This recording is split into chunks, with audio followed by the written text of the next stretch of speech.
ભગવાન શિવ અને શક્તિ અહીં સાથે છે બિરાજમાન।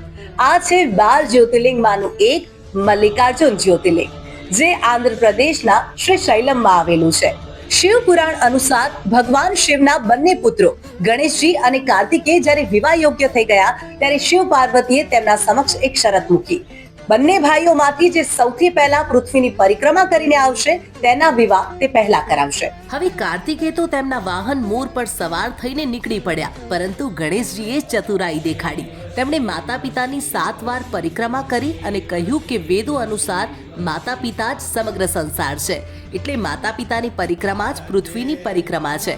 આ સાંભળી શિવ પાર્વતી પ્રસન્ન થયા અને તેમણે ગણેશજીના વિવાહ રિદ્ધિ સિદ્ધિ સાથે કરાવ્યા। પરંતુ જ્યારે કાર્તિકે પાછા આવ્યા ત્યારે તે આ જોઈને ખૂબ જ રોષે ભરાયા। તે રિસાઈ ગયા અને શ્રીશૈલ પર્વત પર જતા રહ્યા। ત્યારે માતા પિતા તેમને મનાવતા ત્યાં પહોંચ્યા અને ત્યાં જ મલ્લિકાર્જુન રૂપમાં દર્શન આપ્યા। આ જગ્યાને દક્ષિણનો કૈલાશ પણ કહેવાય છે।